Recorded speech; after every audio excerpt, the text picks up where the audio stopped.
ალბათ გსმენიათ ადამიანებზე, ვინც მხოლოდ იდეით და ხელოვნური ინტელექტის ინსტრუმენტების გამოყენებით შექმნა თავისი ბიზნესი და წარმატებასაც ძალიან მალე მიაღწია.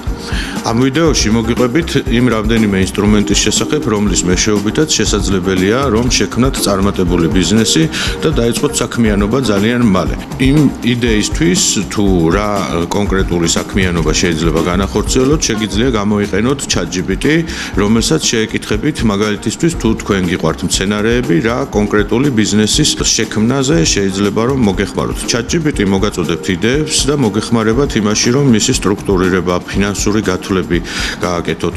ასევე მოგეხმარებათ იმაში, რომ სამომავლო სტრატეგიული დაგეგმვისთვის გამოიყენოთ ისევ და ისევ ეს ინსტრუმენტი. პირველ ეტაპზე ChatGPT-დან მოპოვებული ინფორმაციის შემდეგ შეგიძლიათ უკვე თქვენი ბიზნესისთვის გამოიყენოთ სხვა ინსტრუმენტი, რომელსაც ქვია Canva და ეს არის ინსტრუმენტი, რომლის მეშვეობითაც შეგიძლიათ შექმნათ თქვენი კონკრეტული პროდუქტის ლოგო და ასევე შექმნათ სოციმედიისათვის კონკრეტული პოსტები. უკვე მოპოვებული ინფორმაციისა და დამუშავების შემდეგ უკვე შესაძლებელია რომ თქვენი ონლაინ გაყიდვებზე იმუშაოთ და ამაში შესაძლებელია გამოიყენოთ შემდეგი ინსტრუმენტები, ასევე ხელოვნური ინტელექტის მეშვეობით, ესენი არის Shopify Magic ან Easy, რომელიც გაძლევთ საშუალებას რომ აღწეროთ თქვენი პროდუქტი, ასევე დაასათაუროთ, მათ მიუთითოთ კონკრეტული საბანკო რეკვიზიტები გადარიცხვის შემთხვევაში და ასე შემდეგ, ასევე შექმნათ ონლაინ ვიტრინა.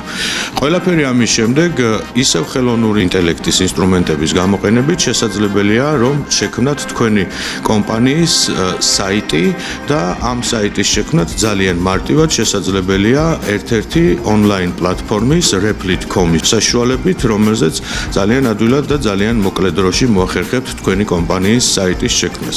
აი ასე მარტივად შეიძლება რომ ყველაფერი იდეიდან გაყიდვებამდე და წარმატებულ ბიზნეს საქმიანობამდე მიიყვანოთ.